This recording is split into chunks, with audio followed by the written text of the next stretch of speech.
Well, I am Clarence Snyder, and I live in St. Petersburg, and I am a transplanted Yankee. I came from Cleveland and got my AA in the original Akron, Ohio group, and my sponsor was Dr. Bob.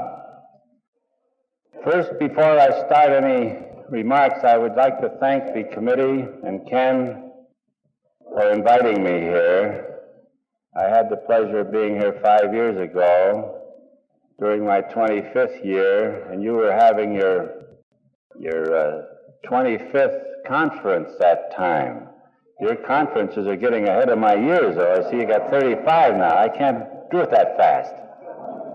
But I hope to be here on my 35th, too, if you'll ask me. And I hope you're all here also. It's wonderful to get here and see a lot of my old friends from all over. Every state was represented here tonight. I knew people from every group that stood up tonight. I say this because, once upon a time, I remember a day in my life when I stood on the waterfront in New York City, and it came to me that I did not have one friend left in the world. And there was not one person in this world who gave one hoot as to whether I was alive or dead. And I often think about it today, no matter where I go, in what state in this country and in some places out of this country, any place I go, I have friends. And I've come up to this retirement age now, and I've been thinking about something. We're the greatest con artists in the world, and I've just figured out a way that I could live forever without working. I know people everywhere, and I know them well enough that I could come and visit you a couple of days, 2 or 3 days, and I leave before I wear my welcome out, and I see someone else. I could just make it around the world like this. The time I come back again, I'd be welcome again. So I have my Social Security all taken care of, so if you get a call from me one day, you know that you're in on the pact. Since I've been down here, came down here yesterday, Selma and I came down, and people asked me today, what are you going to talk about? I said, about 2 hours. They said, you can't do that. Someone said, well, why don't you tell us about Catherine? Some of them said, tell us something about these steps. Others said, how'd you get into AA anyway? How did you get in those days? So maybe I'll try and think of something and run into the whole thing if I can. But let me say this. When I came to this fellowship, it was not known as AA. It had not become AA yet. I come in when it was still the Oxford movement, and I'll tell you how this all happened. I came into an outfit that didn't exist yet. How do you like that? And I was, years ago, I married into a family, and I mean a family, and they were very clannish. It wasn't Selma. Selma is a bonus since I've been sober, because the other family dispensed with me.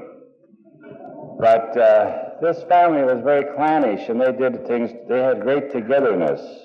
They were always together, but they didn't allow me in on it. They used to have family conferences, and I was generally the subject under discussion at the conference. At one of these conferences, they decided that they were going to give me one last chance to stay in my own house. I used to get tossed out of my own place by my in-laws. This was really monotonous. But they finally were going to give me one more chance, and I was supposed to go to work for my brother-in-law. And work is a dirty word to me. It has never got much cleaner since I've been sober either. But this work consisted of learning to drive a tractor-trailer outfit which he owned. And I was supposed to be his helper. Well, this was over 30 years ago. It was probably 33, 34 years ago, I presume. And to this day, I have never had my hands on the wheel of that truck yet. Because on the way to our first trip on the way to New York, I got away from him in Albany, and you know what happened. And by the time we got to New York, he drove down the waterfront to park this thing, and he threw me out there, and he wrote his sister and told her what he'd done and where I was, and that was the end of that. I only knew one person in New York City. That was another sister of his.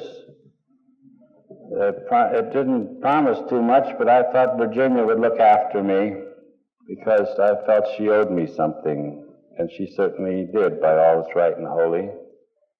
So I made it out to Yonkers to see her and see if she'd look after me and do something for me. I didn't have a nickel. I had no clothing, nothing.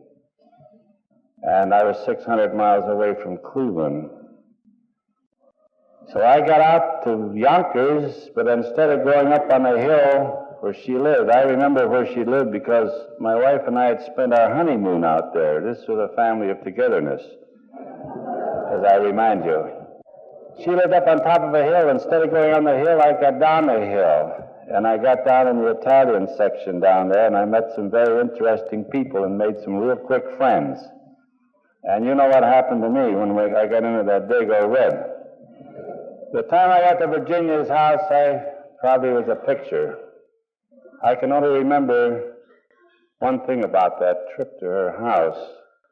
I remember rolling around on the floor with her two kids. And being drunk and dirty and stinking and everything, she took a dim view of this. So she put me in her car and drove me down to the waterfront where her brother had thrown me out, and she did likewise. This is the day that I really came to this feeling that there was no place for me to go, no one to go to, and no one would do a bloody thing for me. No one cared if I was alive or dead. This was a terrific feeling. I should never forget it. But I think that is one of the most important days I ever lived. I had to learn how to exist in New York, and I did. I'm not going into that long story tonight, but there's a lot of points of interest to it, but it's for some other time.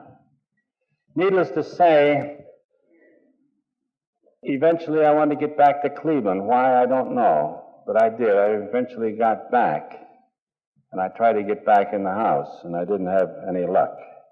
I got back there in the middle of the winter time, and the little woman met me on the front porch, and I didn't get in the house, and I can remember, it's funny, some of these dizzy things you can remember, and most things you forget.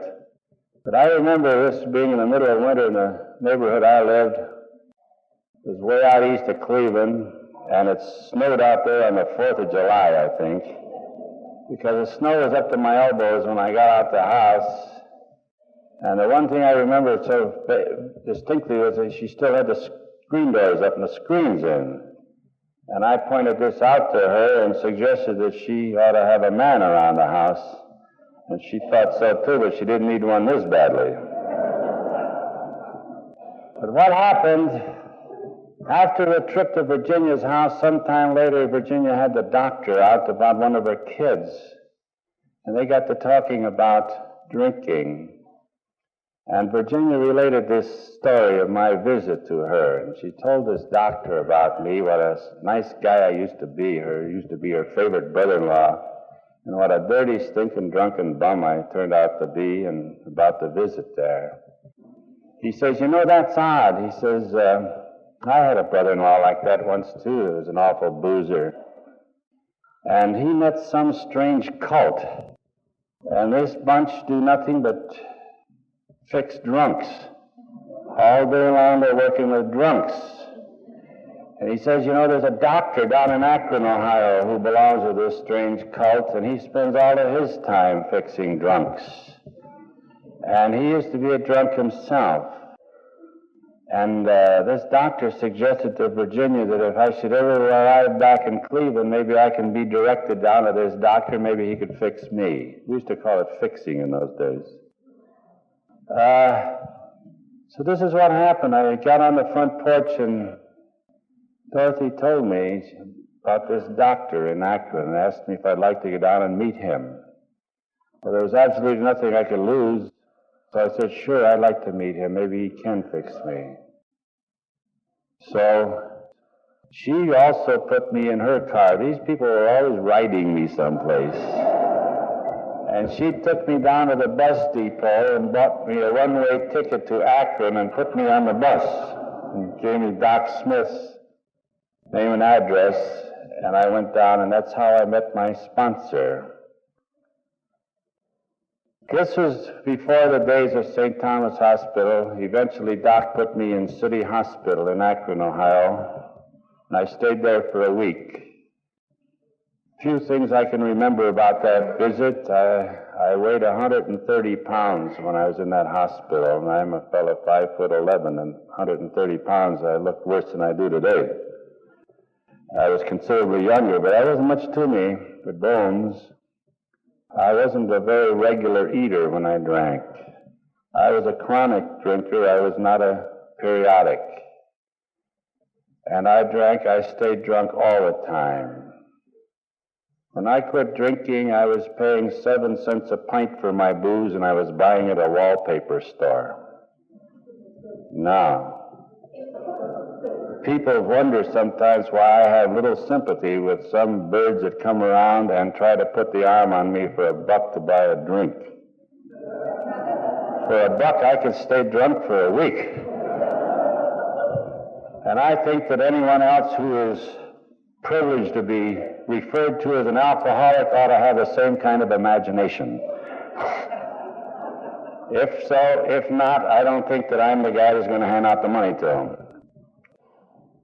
Now, I never had a problem as far as drinking was concerned. I had a heck of a problem with quitting drinking.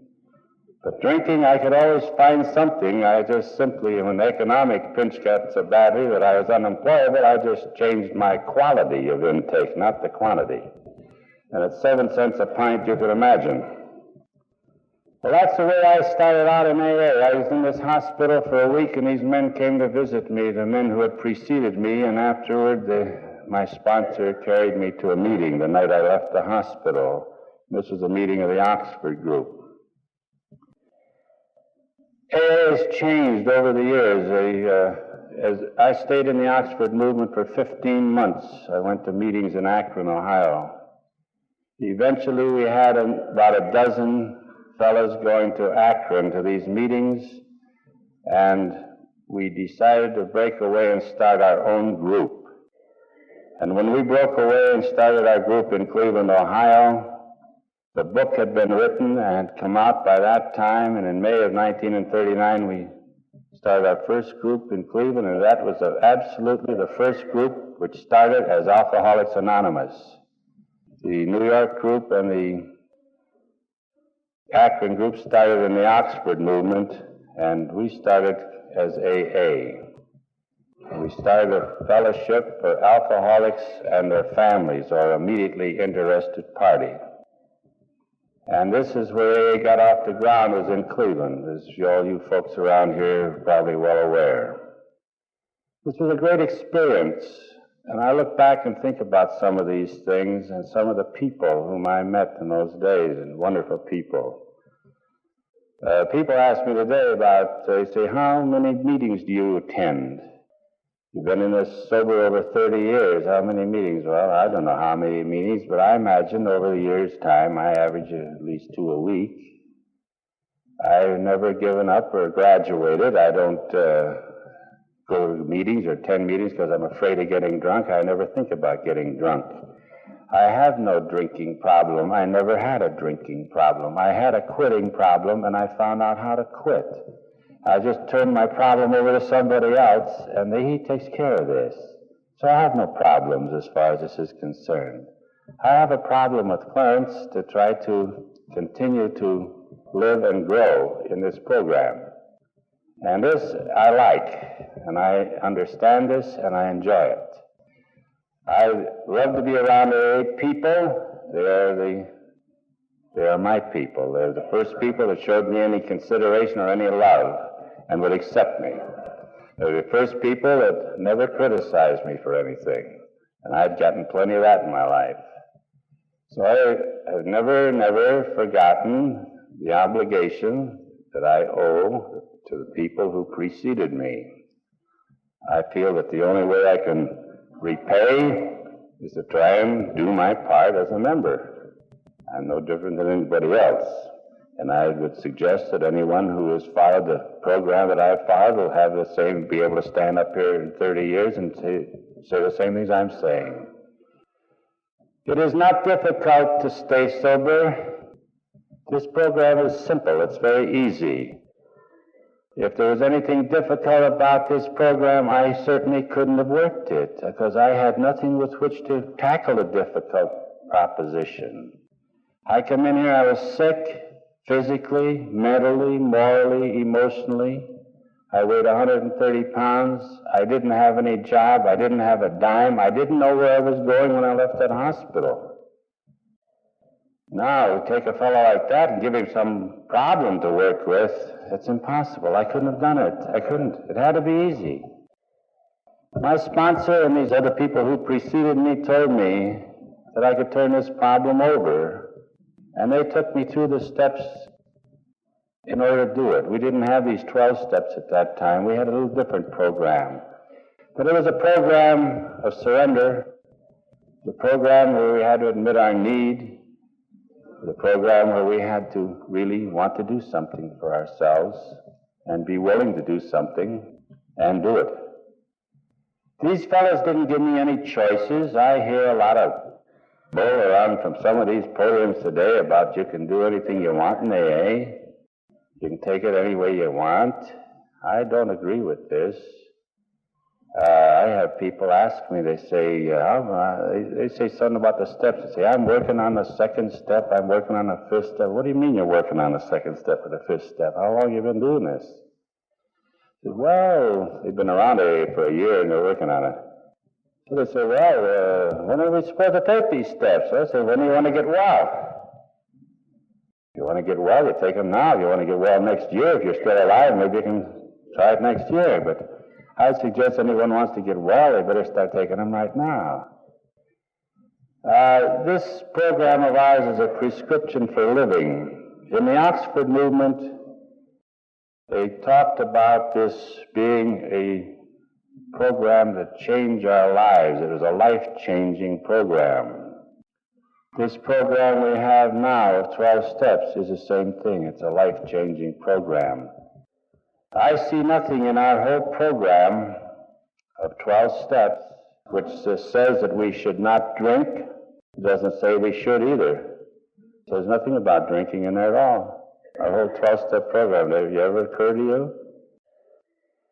It says a lot of other things that we're supposed to do, and these people told me what I'd have to do. They didn't suggest. I was interested when I heard the preamble read here a while ago about, it says in our book in the 5th chapter about these steps are suggested as a means of recovery. You know, AAs are the greatest people in the world for lousing everything up. If there's anything going, we can screw it up. We have had years of experience at this, and we carry it on through our AA life. I hear people say that this is these are the 12 suggested steps. It don't say a word about these being the 12 suggested steps. I see them even written on the wall. It says the 12 suggested steps of Alcoholics Anonymous. It says these 12 steps are suggested as a means of recovery. It's not the 12 suggested steps at all. You don't suggest them and you take them or leave them.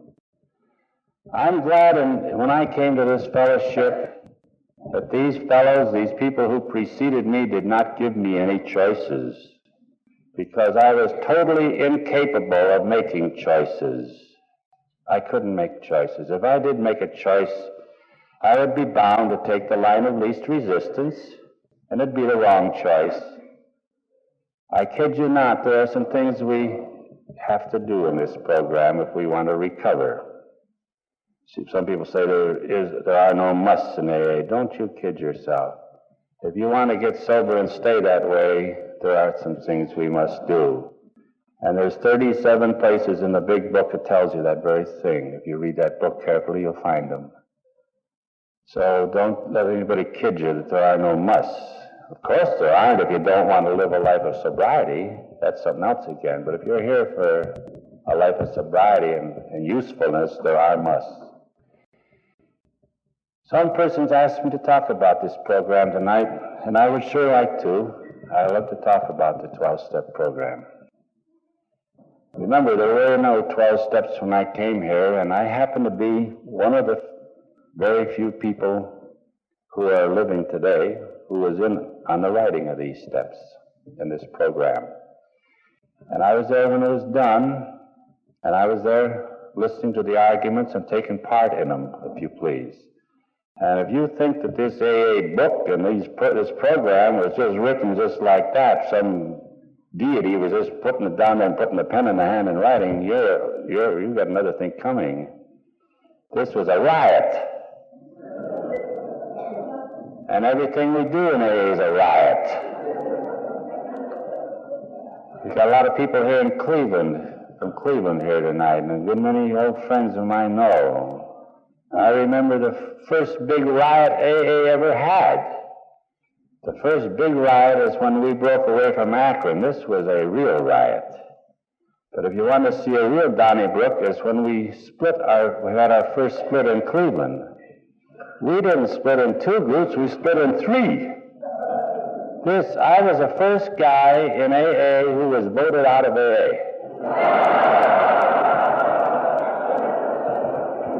I was voted out. And that's how we started 3 groups. This is cohesion. This is unity. You know, you hear all this stuff about unity. I get it grabs me right in here when I hear unity. When did it ever start? I don't recall. There might be, of course, where there's thousands of groups now, there might be the odd group here and there that may have just started, because they needed another group. But I'll gamble you that out of 10,000 groups, 9,994 of them started in a riot. And that's exactly how we have grown. And if we don't do that, we'd have one big group. And you know what would happen, don't you? There'd be 3 or 4 guys doing all the work, and the rest of them all the loafing, and all the scandal-mongering, and all the things that we shouldn't be doing, and the whole thing would go down the drain. Our chairman talked about the traditions holding us together. Don't kid yourself about that. What holds us together is the riots. Don't you ever think that a bunch of rummies like you and I are ever going to be bound by traditions or by any kind of unity or goodwill in that sense. We are never going to be disciplined, and we're not going to be governed. But we are riot. And that's the way rummies do everything. We do everything bass-ackwards. If anyone wants to run a group successfully, the best way to start doing this is do things diametrically opposite of what you would do in good business practice. You'll make a howling success. That's right. This fellowship of ours, and I call it a fellowship, I do not refer to it as an organization. We cannot be organized because of the riot situation. We have to be a fellowship, and that lets us all in. And this fellowship of ours is the greatest thing in the world. It's the most effective fellowship in the world. You and I have a gift here. You and I are gifted, and we're given something. We're presented with something. This thing of alcoholism is as old as time itself. You read about alcoholism in ancient history. It's been here a long time. You read about it in mythology. You read about it in the Bible. The very first book of the Bible, in Genesis, you read about some guy getting drunk. Old Noah. If you don't think he didn't get slopped, read that story of Noah. This is history. We have some terrific stories in the Bible about rummies, too.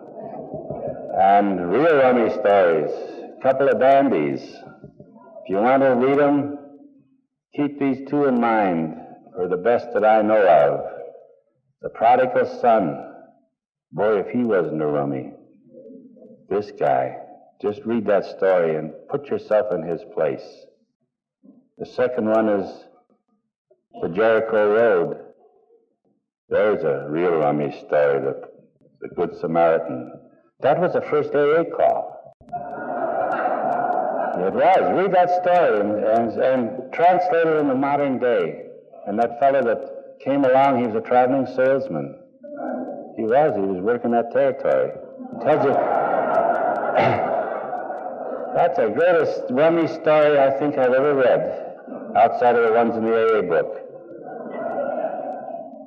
This thing of alcoholism has been played with and toyed with and worked with and sweated with and cried with and worried with for centuries. And just up to the last few years have we found the answer to it. You and I are the privileged people. They used to call the Jews the chosen people. This is not true. We are. We're chosen for something that no one else is capable of accomplishing.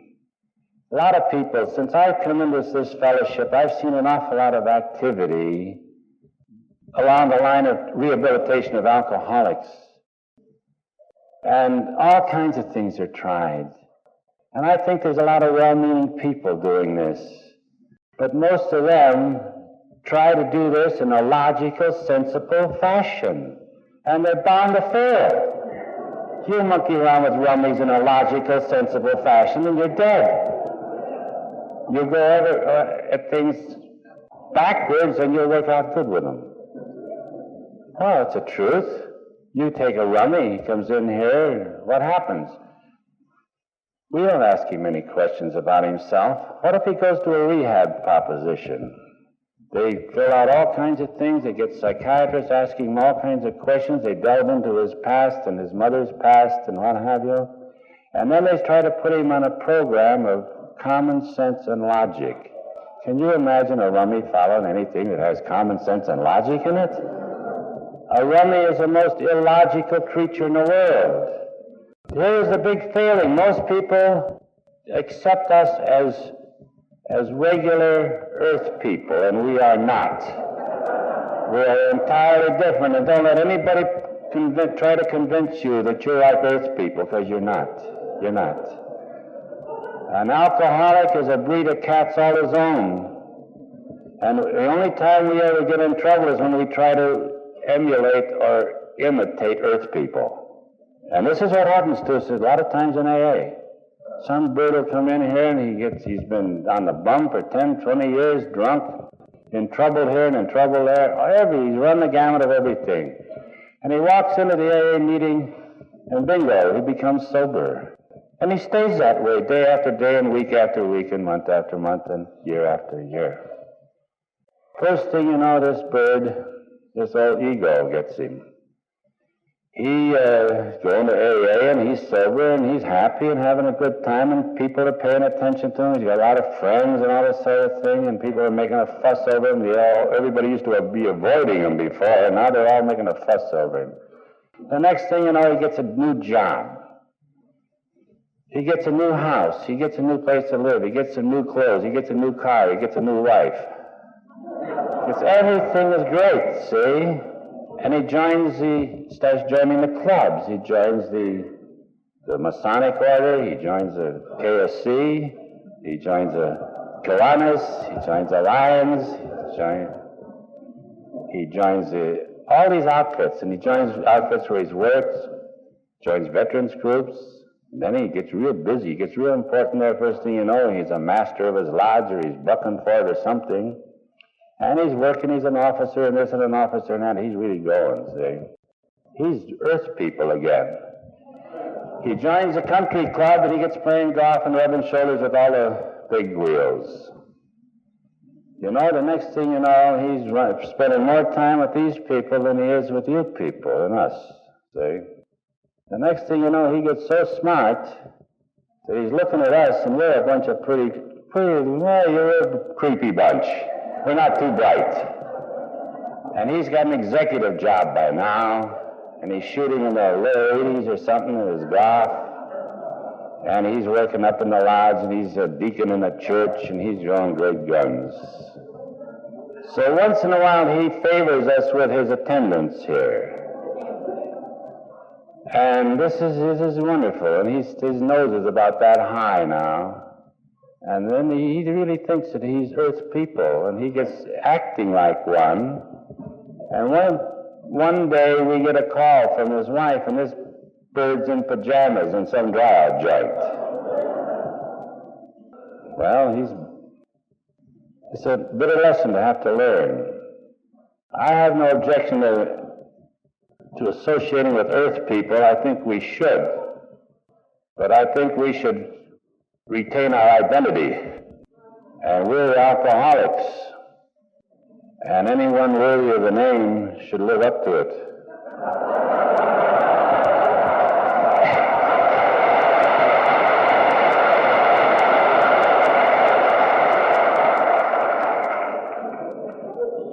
You know, there's a big difference between a drunk and an alcoholic. All alcoholics are drunks, but not all drunks are alcoholics. In my drinking experience, I've met a lot of drunks who didn't have sense enough to be an alcoholic. They couldn't make it. They could drink an awful lot of booze, but they could never make this league. They just don't have what it takes. An alcoholic, you can pigeonhole him by characteristics. I've never met an alcoholic in my life who was not a high-strung individual. I've never met one who did not have a wealth of imagination. I never met one who did not have an awful lot of ingenuity. I never met one who was not a very sensitive soul. He's always going around looking for someone to hurt his feelings.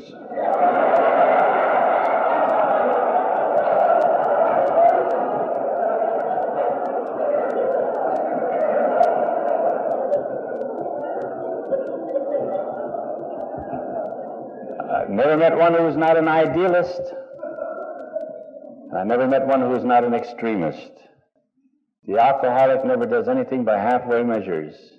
When he works hard, and he plays hard, and when he gets drunk, he makes a career of it. This is him. He's the biggest liar that ever wore shoes. The alcoholic will lie for practice. He lies where he don't have to. It's a way of life. He'll never admit anything. And we bring him in a program and we make him admit things. This is rough. Make him admit anything. Did you ever hear an alcoholic even admit it's raining outside? It might involve him in something. Never. Always keep an ace in the hole or way out. This is us. The alcoholic is a great guy. He needs love. He's very sensitive and he responds to love. He's had a lot of abuse, and he's dished out a lot of it, too. But here's what it is. These are things he needs. And he needs someone not to criticize him anymore. He needs acceptance. So when he comes here, we give him that. Then we offer him a program, and we help him to assimilate it and accept it and use it, and teach him how to use it himself. I'd like to go over this program. As I mentioned before, there was no such program when I got here. We didn't have these 12 steps. But I may have a little different view on these 12 steps than some of you have. But maybe you can get a few slants on it from what I believe. You want to keep in mind, I know an awful lot of people and a lot of alcoholics. I probably have met more alcoholics than any person in this room. I would say I have, probably more than any 10 of you. Because I spent so many years with this, and I still do, and I've met people all over, and I've worked with an awful lot of them. I don't get any nice fresh rummies anymore. I don't. Anytime I get one, he's really been handled, mishandled, and unhandled. He's nuts, or he's a pillhead, and everybody else has ruined him. Don't call Clarence. I'd like to see a good, nice, old, fresh rummy sometime.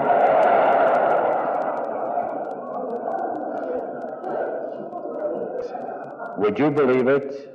I have been living in St. Petersburg for 16 years.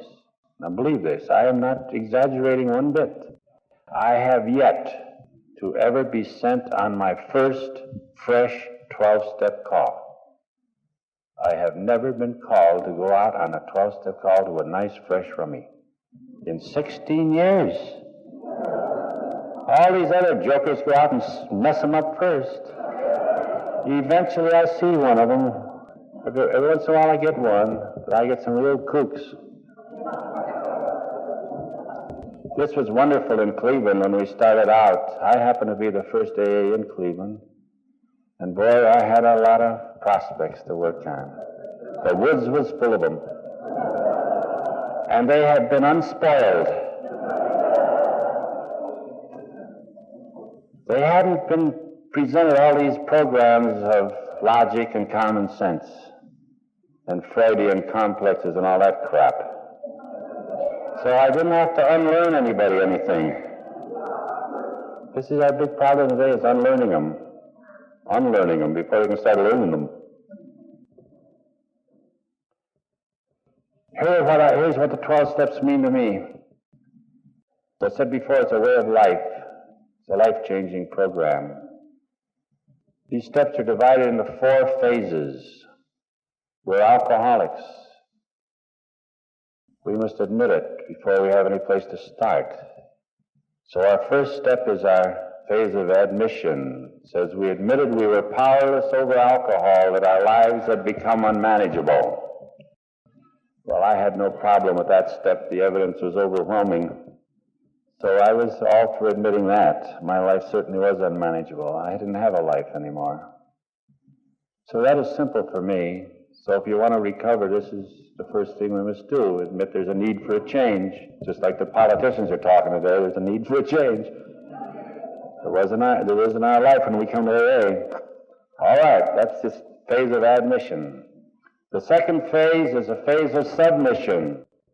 Since I'm powerless over alcohol, my life's unmanageable, I have to find someone to manage it for me. I need a manager. So the second phase is I'm submitting my will and my life to a manager. This is the 2nd through 7th steps. The second step says we came to believe that a power greater than ourselves could restore us to sanity. I hear some of the brethren shudder when they hear talk about sanity. Whoever told you you weren't nuts? You're all nuts. If you weren't nuts, you wouldn't be here. Touchy about sanity. I'm sure glad they put that sanity in for my part, because when someone told me I was nuts, that excused me for a lot of things. I hate to think some of the things I pulled when I was drinking were the acts of a sane individual. Believe me. You think about that one. So that left me off the hook in good shape. Came to believe that a power greater than myself could restore me to sanity. But what was this power? Why did I come to believe this power would do it? I believe this from the power of example. Some men came to visit me in Akron City Hospital. They told me the stories of their lives, of what happened to them through booze. Those fellows were all sober, some of them only a few weeks, some a few months, a couple of them a year. My sponsor a little over a year, 2 years maybe. They were all sober, and I wondered what they had. They had something in them, and they had an expression about it. They were having a good time out of life. I was having anything but. I had a miserable existence. I didn't have a life. I wondered what they had. They told me about their lives and what had happened to them. They told me that this power had helped them. It would help me. So I wanted to believe it. That's how I came to believe it. Didn't say I believed it when I got here. Third step. Here's a step that separates the men from the boys. Upon this step depends whether or not we're going into AA or we're going to remain on the periphery of AA. This is the one that tells a story. listen carefully to this. It says we made a decision to turn our will and our lives over to the care of God. Believe me, that's some decision to make for an alcoholic. He don't like to make these decisions anyway.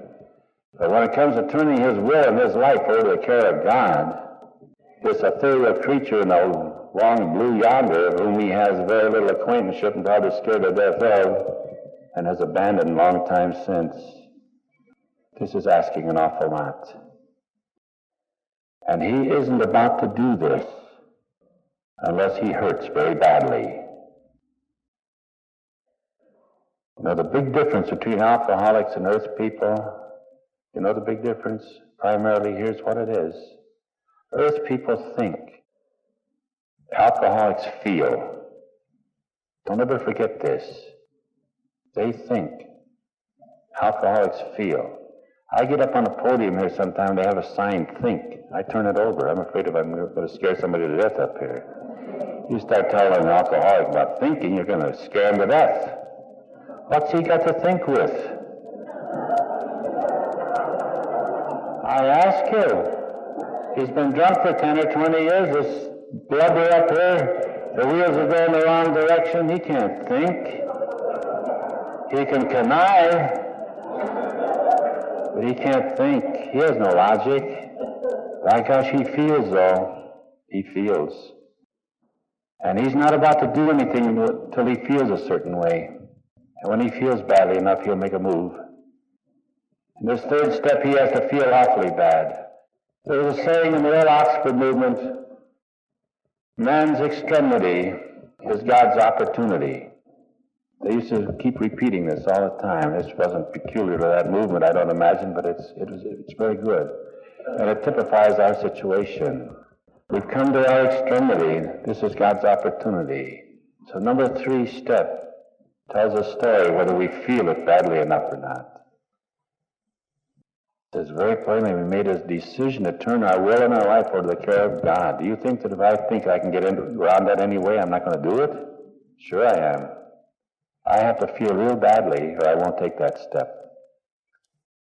So this is a step that tells a story whether we're going into AA or we're going to go into BB or ZZ or XX. This tells the story.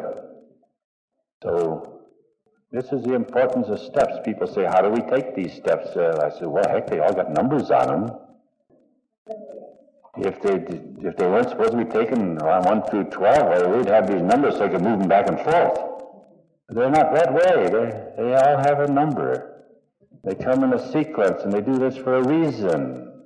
This reason is this is a prescription, and we're supposed to take this prescription and we'll get well. That's it. Simple as that. The 4th step, we've gotten past that 3rd one, we've done this. Now we're able to do something. We have to take an inventory, find out what we have to work with. It says we made a searching and fearless moral inventory of ourselves. Now let's get this straight. I personally don't believe that there's any rummy worthy of the name who has the capacity to take that step by himself. We have kidded ourselves and we can justify anything we do. There's nothing in the world that an alcoholic can't justify. When I was a drinking alcoholic, no matter what it was never my fault. I'd be in some of the doggonest messes, but it was some long, involved plot that got me there. It wasn't my doings at all. I could find justification for anything. And I'm not alone in that. Every alcoholic can do that. It's part of our way of life. So we have to make a searching and fearless moral inventory. What kind of moral assets do we have? And what are we lacking in? We have to find out what we have to work with, and I think that we should take this 4th step with the assistance of a good sponsor or a counselor. The 5th step suggests that's just what we've done, because it says we admitted to God, to ourselves, and to another human being the exact nature of our wrongs. It means that someone is there at our elbow making the little push that's necessary for us, so that we don't justify ourselves out of this before we get in it. This is right. This is why we work together. It's very important. I see a lot of things in AA today that I'm afraid that we're losing out on this. We're not giving enough attention to this to the new people. All right. We admit it to God, to ourselves, and other human beings, the exact nature of our wrongs. Doesn't necessarily mean that we have to confess every detail of every transgression in our life. God knows we can't remember every detail of every transgression in our life. And that's probably a wonderful thing that we can't. So we go on to number 6. Now listen to this one. It says, we were entirely ready to have God remove all these defects of character. How about that? We're not going to remove them, but we're entirely ready to have somebody do it and have God do it. All these defects of character. Now get that? It doesn't give us any chance to hold any reservations. Now I am frank to admit that there are some defects of character I prefer to keep. They're interesting, exciting. If I didn't, I'd probably be dead, you know. But the program don't give us this reservation.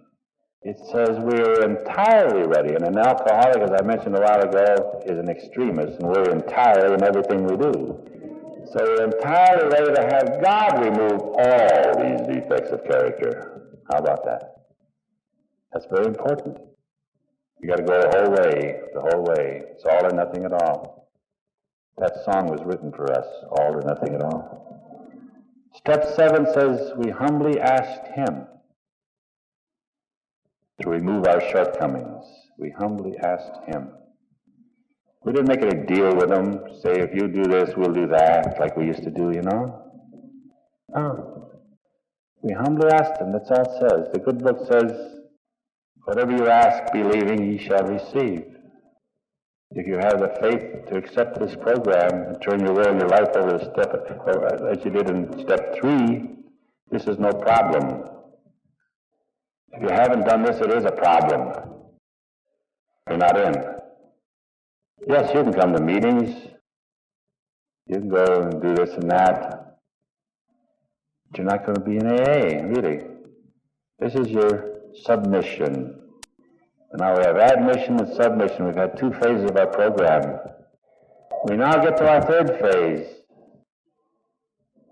It's a phase of restitution. It's the 8th and 9th steps. During our drinking careers, we've harmed a lot of people. We owe a lot of apologies.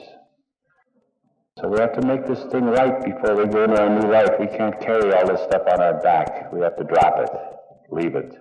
And we're given that permission to do so. This forgiveness is there for us if we will but take it. It says we made a list of all persons we had harmed. Now listen to this. And became willing to make amends to them all. Get that?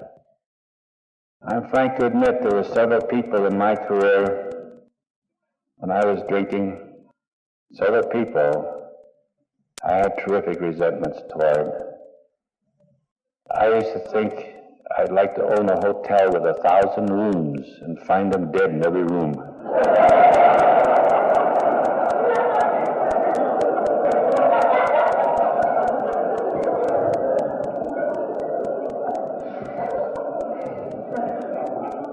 Made a list of all persons we'd harmed, became willing to make amends with them all. I had to have that attitude of willingness. Then it says, we made direct amends wherever possible, except when to do so would injure them or others.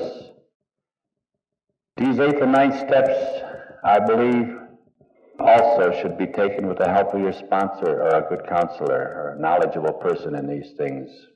We can really go off half-cocked on this deal. We get a lot of enthusiasm, and remember, we have no sense yet. And boy, enthusiasm without something here. We can really cork it off. I've seen some terrific things happen to people. Years ago, I'm not like some rummies in this respect. I am a very curious sort of, I got a curiosity of a cat. It was a long time I was in this fellowship before I found out that people have slips. And when I first found out about slips, this shocked me. It shook me up. And I wanted to find out why, because I thought this program was perfect. No one could fail. I believed this. So I've talked to an awful lot of people who've had trouble. And I found out that there's a way we can find out just why they had it.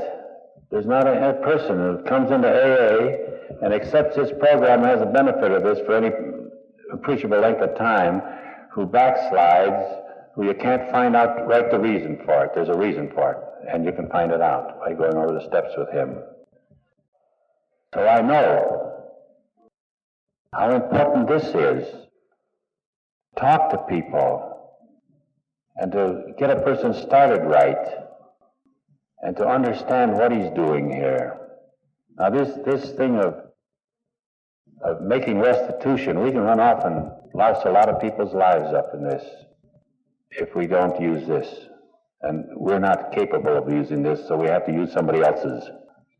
This is something we have to remember this, really. Today I think that people coming into AA, a lot of times we're not fair to them. We get to the point, some people get to the point, I should say, not everyone, that they expect too much of a rummy coming in here. They expect him to be a logical, thinking human being, and he is not. Someone has to do his thinking for him. He can do his own conniving, but somebody has to do his thinking for him. Someone has to direct him, has to help him in this. And I think that the restitution steps need the help of a counselor. All right, we've had 3 phases. We've had admission, submission, and restitution. Now we're ready to do something. These steps have all demanded something of us. Remember this. Now we have taken 9 steps. Get that straight. We've taken them. We've gone through 9 steps, and we've done it. Correct? Okay. Now our last part of this program, the last phase, is construction. Here's where we construct a life. Now listen carefully what I say now, because the first time I ever said this, a real riot followed. And some people haven't gotten over it yet. And this still happens in some places. But I want you to listen. First of all, let me say this. The human being is put together in certain ways, and one thing that's outstanding is the good Lord gave us 1 mouth and 2 ears. See? Now this must mean something. There's a reason for this. So now let's get the 2 of them open, and the mouth, it's my turn.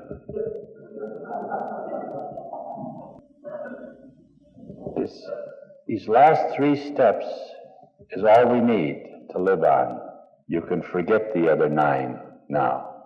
Throw them away. If you want to throw something away, discard them now. You don't have to worry about it.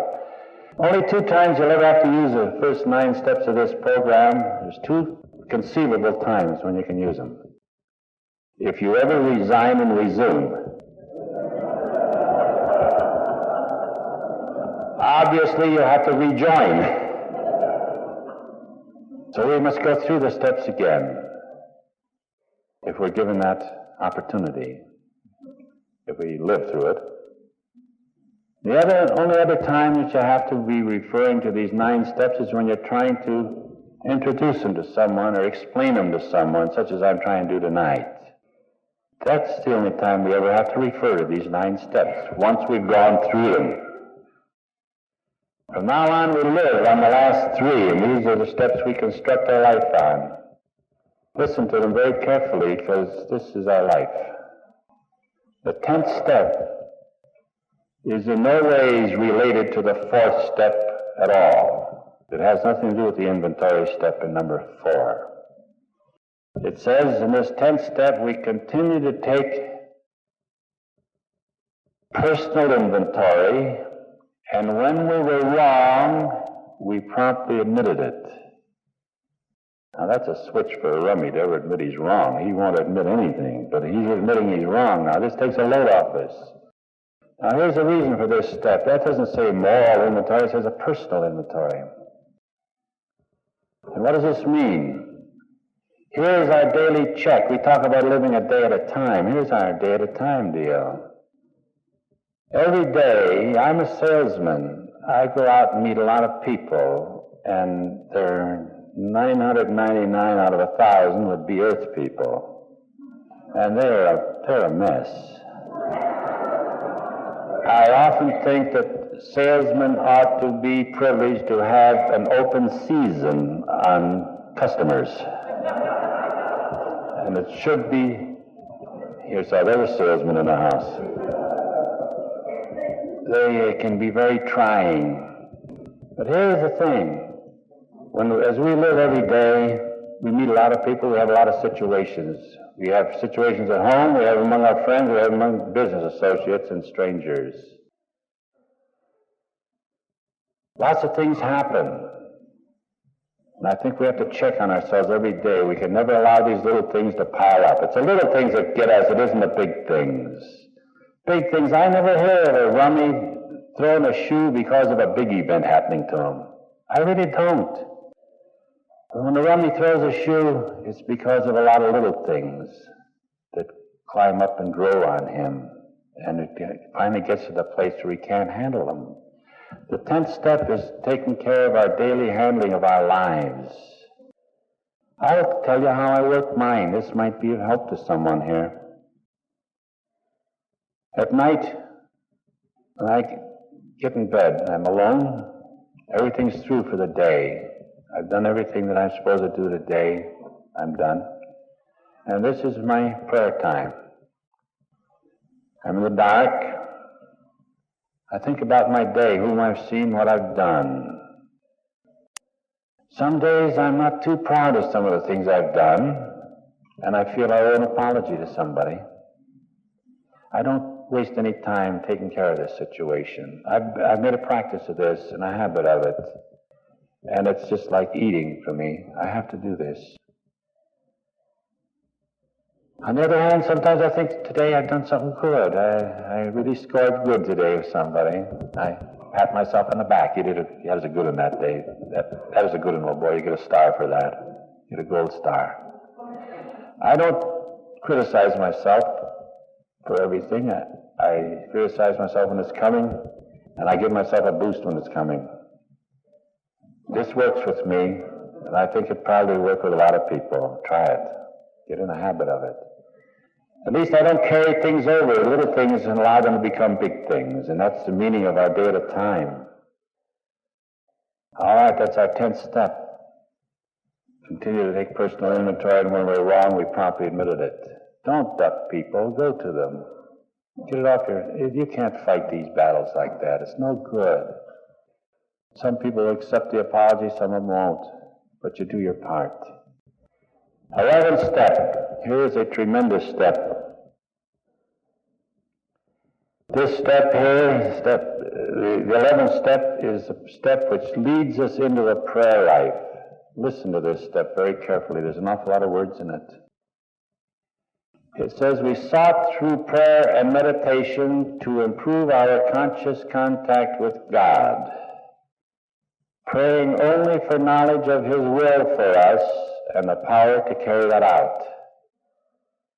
Let's break that down, see what it all means. It says we're seeking something through prayer and meditation. What is prayer and what is meditation? It's very simple to me. Prayer is talking to God. Meditation is listening to Him. Remember these two words? If we do all the talking and no listening, we're not going to get any answers. Right? So we're seeking something through talking to God and listening to Him.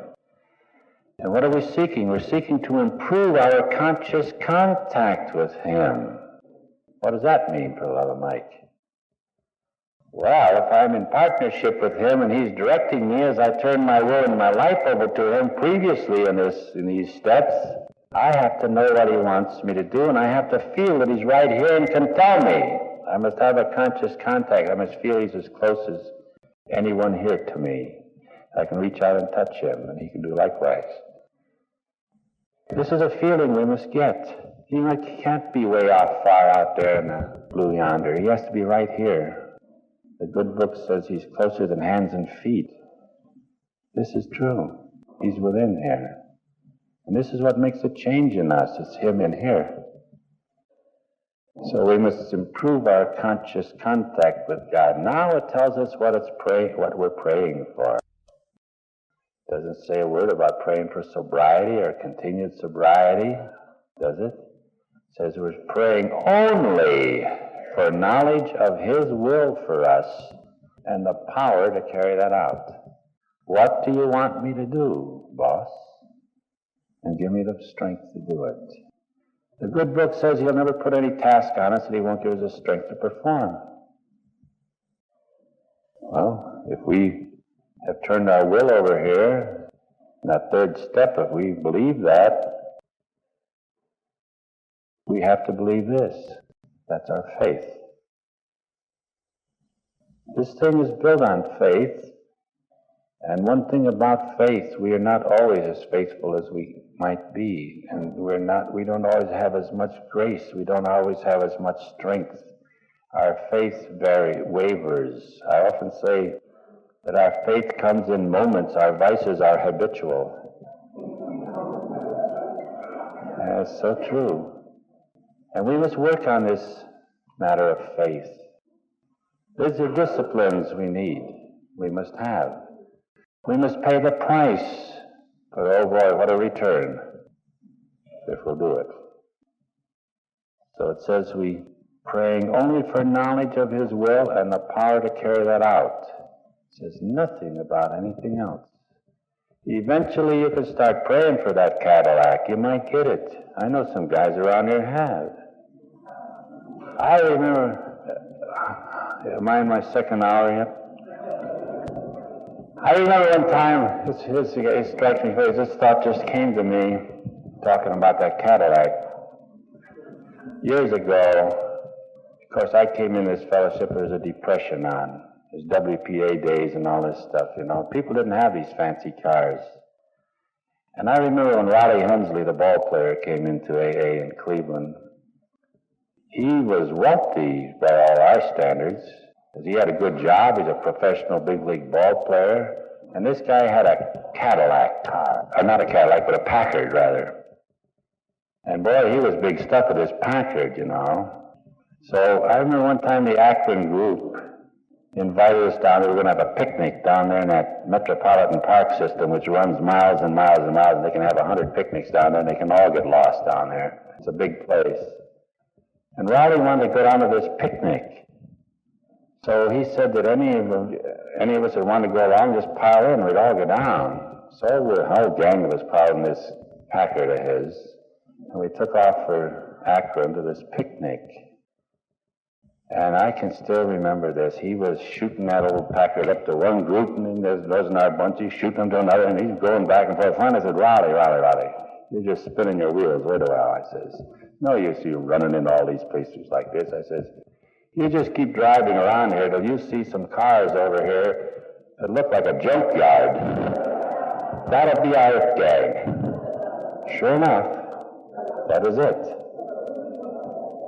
Several years later, I went down to Akron to a meeting when the old King's School down there, and this thing all came back to me. I looked at that bunch of cars out there, Lincolns, Cadillacs, Oldsmobiles, new cars, most of them new cars. Just a few years later, what a change, what a difference. So be careful what you pray for, you're very apt to get it. And this is all part of life and development and growth in here. I think we should all have nice things. Now, step 12, listen to this step 12. This is one of the most maligned ones of the whole bunch, most misunderstood. It says, having had a spiritual experience as a result of these steps. I told you we're going through these steps to have something happen to us. What are we going to have? We're going to have a change. What's a change? A change of spiritual experience. It's a change is in here. Not here, it's in here. We can do this without any sense. Thank God for that. Only the smart guys could get in here otherwise. All us dopes couldn't make it. Changes in here. Having had a spiritual experience as a result of these steps, we tried to carry this message, not the alcoholic, we tried to carry this message to other alcoholics and practice these principles in all of our affairs. It don't say anything in there about trying to reform the world or educate the public or all that kind of BS. Not a word. We're carrying the message to other alcoholics. We have a big job to do to handle and work with rummies. We got our hands full. Let's let all the smart people educate the rest of them. They've been following it up ever since ancient history. Let them keep it up. We've got a little thing going here. Let's hang on to it and use it the way it should be used. And let's not dilute our efforts by trying to make ordinary people understand rummies. It just never works. And if you don't believe it, you take my word for it. In my experience over the years, I think perhaps there are people here probably can verify this. I probably have talked to every Kiwanis and Lions and Rotary Club and that type of service club in Northern Ohio, no fooling. These are all business and professional men. Men are, good average American people, intelligent people, businessmen, professional men. I've talked to church groups, I've talked to groups of doctors, I've talked to groups of lawyers and judges and ministers and everything else in groups and as individuals also. After these talks, there's generally a question period. And this is where you find out what happened when it's sick. It's awful. You ought to hear the silly-ass questions you get. They don't know one thing I'm talking about. Do you know what I'm talking about tonight? They don't know. This goes over their head like an airship. Nothing. And these are smart people. See? I'd rather talk to crazy people. I can score with them. But I don't know. I don't use anything over 2-syllable words. I don't know any 3 or 4-syllable words, but I'm very plain in my speech. But these people will never understand this thing about the rummy. Just tell them where to send their rummies and forget them. That's the only thing. Don't educate them. Don't spin your wheels. Don't wear yourself out. Tell them to send them to you. Tell them to call you, you go get them. And tell them to stay out of the picture until you tell them to get in. This is the only way to work an educational program with people other than alcoholics. And take my word for it, I have gone all through this bit. There's a lot of well-meaning people who run around wasting a lot of breath. You and I can work with alcoholics. Why? Because we don't think alike, we feel alike. One alcoholic knows the other. We belong to lodges. We go and join a lodge. We pay a big initiation fee. We have to give them a lot of references. They check us out from A to Izzard, and they vote on us in the lodge, run black walk and throw us out, and nobody knows who put the ball in even, This is what you have to do to get in a lodge, And this is all great. These are good, sensible people. And it's nice to belong to these things. But we come to AA, and what happens? Unless you're a total flop, you don't belong here. What would ever happen if they took references?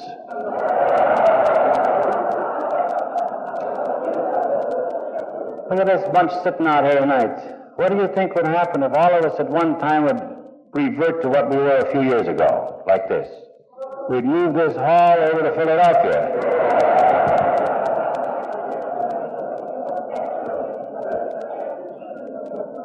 Yeah. This is the greatest fellowship in the world. You and I are privileged to belong to it and to be a part of it. We are privileged to serve. this theme of love and service that we have in AA. This is it. Let's you and I spend our energies and our talents in the direction that we're doing at such things as these retreats. I'm awful pleased to be here. I was here 5 years ago. This is the first big retreat. This is the first retreat ever organized, you know. And Blackstone and Camp Monroe and one up at Black Mountain, the Blue Ridge, the ones in Texas, Tennessee, Georgia, Florida. All these other ones have come from this one here. This is a thing you should be proud of. We have 4 of them. There's another new one being organized in Florida. We're going to have 4 of them in Florida now. How about that? And this is the way this goes. I think these type of things are going to be the salvation of our fellowship. There's a lot of nutty people, nuttier than we are, getting in on the periphery of AA today. And they're trying to sell us a lot of bills of goods, you know. And you and I, in this fellowship here, in this type of thing, we keep it simple, like my sponsor said. And he said in his last talk, he says, keep it simple and don't louse it up. Thank you very much.